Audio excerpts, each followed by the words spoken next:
Waduh, waduh, waduh, sepertinya Jerman ini semakin serius kawan-kawan, ya.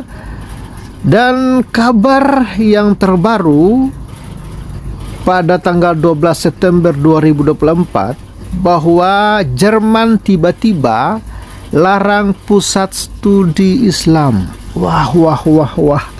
Kita tahu ya, beberapa bulan lalu kawan-kawan, Jerman sudah menutup beberapa masjid, dan juga Islamic Center itu juga ditutup oleh Jerman, dan menangkap sejumlah ulama karena mereka menebarkan teror kebencian lewat masjid-masjid. Dan tindakan tegas Jerman itu menurut saya patut diacungin jempol. Waduh, waduh. Andainya ya Indonesia juga demikian, kan bagus ya. Jadi rumah ibadah itu tidak dipakai untuk menebar kebencian. Jadi oknum-oknum ustadz yang suka menebar kebencian ya lewat rumah-rumah ibadah atau lewat pengajian-pengajian atau tokoh agama apapun yang menebarkan kebencian, itu seharusnya ditangkap ya, supaya ada efek jera, sehingga mereka itu sebagai tokoh agama bukan hadir untuk memecah belah, bukan hadir untuk mendebar kebencian, tapi seharusnya harus hadir ya untuk memberikan pencerahan, kedamaian bagi bangsa, bagi umat. Oke, sebelum kita bahas lebih lanjut, coba kita simak dulu video beberapa bulan lalu di mana Jerman menangkap, menutup beberapa masjid, dan juga Islamic Center ditutup oleh Jerman. Ini dia videonya. Jerman menutup operasional pusat Islam di Hamburg atau IZH atas tuduhan penyebaran Islam radikal. Lewat sebuah video yang diunggah akun YouTube Euronews 24 Juli 2024 memperlihatkan sejumlah anggota kepolisian Jerman menggeledah dan menutup Masjid Imam Ali atau Masjid Biru. Kementerian Jerman menegaskan Islamic Center of Hamburg yang merupakan perwakilan langsung pemimpin tertinggi revolusi Islam Iran telah menyebarluaskan ideologi mengenai revolusi Islam secara agresif dan militer, serta berupaya untuk mewujudkan revolusi di Republik Federal Jerman. Setelah penutupan IZH, Kementerian Dalam Negeri Jerman juga akan menutup 4 masjid Syiah di Jerman. Ya, jadi kawan-kawan, yang ditutup oleh Jerman ini bukan hanya pusat Islam dan beberapa masjid, tapi berita yang akan kita bahas hari ini, dia juga menutup pusat studi, ya, pusat studi Islam. Nah, jadi kawan-kawan, bukan hanya masjid, bukan hanya tempat-tempat ibadah, ya, bukan hanya Islamic Center, tapi pusat studi juga itu ditutup oleh Jerman. Ya, luar biasa kawan-kawan ya. Ini menurut saya kabar gembira, ya, bukan karena kita benci Islam, tidak. Kita melihat ketegasan dari Jerman ya terhadap kelompok-kelompok teror yang mengancam negara mereka. Wah, ini ada komentar bagus. Kapan Indonesia? ya. Kawan-kawan ya, semoga negara di Eropa menerapkan seperti ini. Ya, keamanan negara lebih tinggi dari segalanya. Ada yang mengatakan boykot produk Jerman, ya. Kalau Anda boykot produk Jerman, ya kembalilah kau ke zaman batu ya. Ini baru keputusan yang sangat tepat. Indonesia kapan ya? Jadi benar pertanyaannya, kapan sih Indonesia mau bertindak tegas seperti Jerman? Oke Sobat Waras, luar biasa ya kawan-kawan ya. Ya, sebelum kita lebih jauh kawan-kawan, saya ucapkan terima kasih dulu kepada Sobat Waras yang mensupport Pavel. Dan intinya saya sampaikan kepada kita semua bahwa Yesus Kristus, Dialah Tuhan dan Juru Selamat. Ya, barang siapa yang percaya kepada Dia tidak akan binasa, melainkan beroleh hidup yang kekal. Dan ingat, di luar Yesus Anda pasti binasa. Ya, oleh karena itu segeralah bertobat dan terimalah Dia sebagai Tuhan dan Juru Selamat.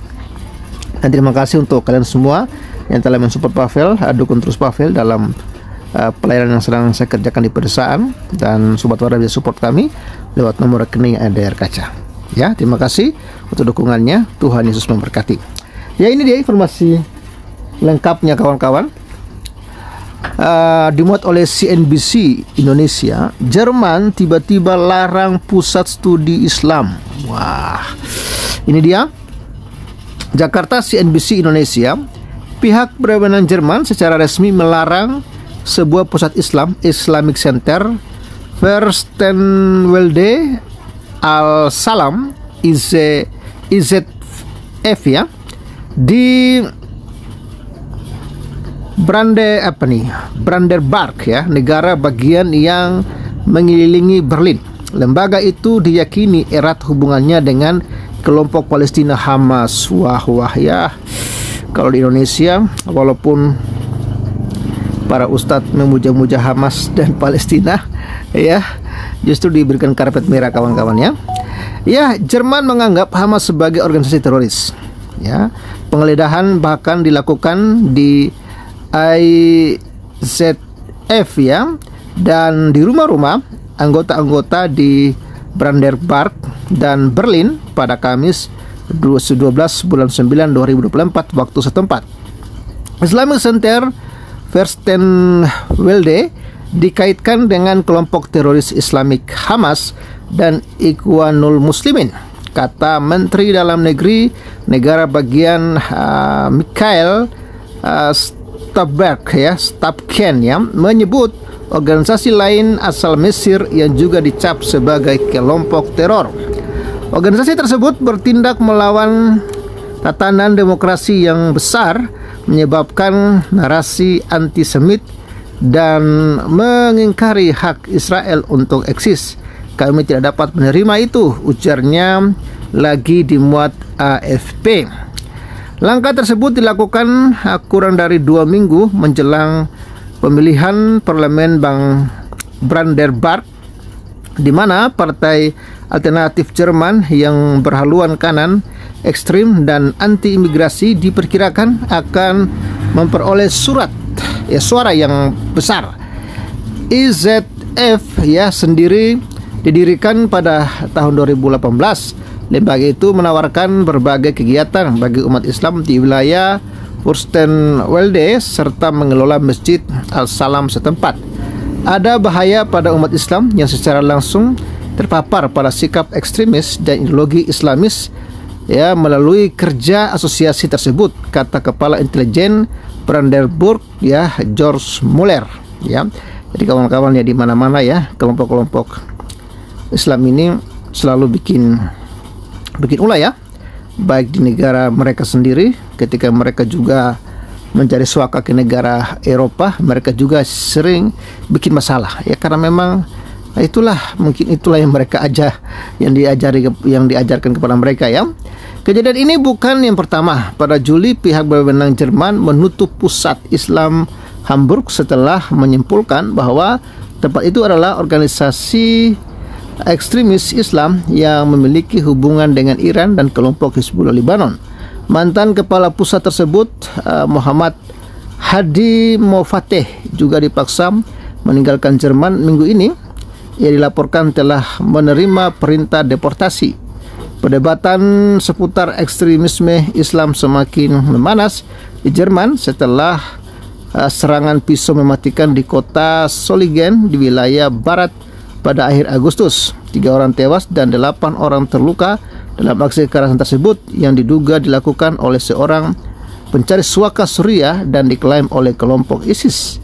Sebelumnya Jerman telah berjanji untuk menindak tegas apa yang disebutnya ekstremisme Islam setelah melihat peningkatan ancaman dilaporkan.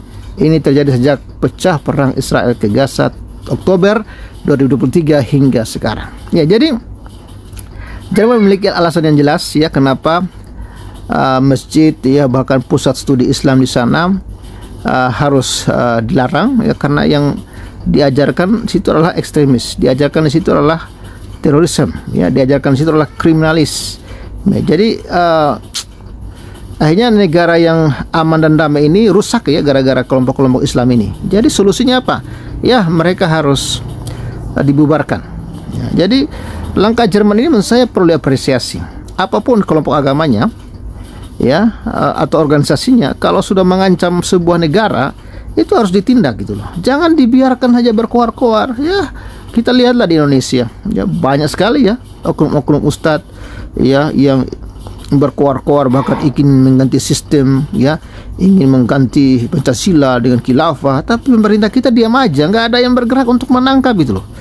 Ya nggak tahu lah ya sampai kapan ya, hal-hal demikian di Indonesia ini terus terjadi. Ya kita bersyukur FPI sudah dibubarkan, ya HTI juga sudah dibubarkan, tapi organisasinya dibubarkan, orang-orangnya tetap aja berkeliaran menyebarkan paham-paham khilafah, paham-paham radikalis, terorisme, ya yang mengancam keutuhan bangsa ini. Seharusnya mereka ini ditangkap ya, dibubarkan kawan-kawan, ya demi keutuhan dan keamanan bangsa kita. Itu sih menurut saya. Bagaimana menurut kawan-kawan lewat informasi ini? Silakan tinggalkan jejak saudara lewat kolom komentar, dan jangan lupa like video ini dan support terus Pavel 88 channel. Ya puji Tuhan, hari ini kita belum ada penambahan saldo, tapi tidak apa-apa. Bagi sobat Pavel yang rindu mendukung Pavel, bisa mensupport kami lewat nomor rekening yang di layar kaca. Thank you, God bless you, and bye bye. Salam. Ya, puji Tuhan, plafon sudah selesai juga dicat, dan sekarang ini sedang pemasangan instalasi listrik. Itu ya, instalasi listriknya ya dipasang, dan ini dia kabel-kabelnya.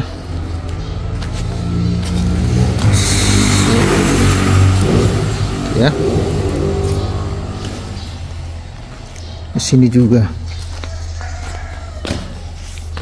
misalnya kabel-kabelnya itu semua sudah terpasang.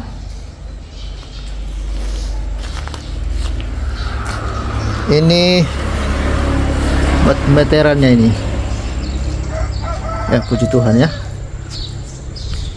Kalau sudah selesai semua pemasangan lampu-lampu instalasi, ya tinggal kita bongkar setelan untuk kita lantai. Thank you semuanya. Mudah-mudahan Desember sudah di sini kita ibadah Natal perdana. Tuhan memberkati.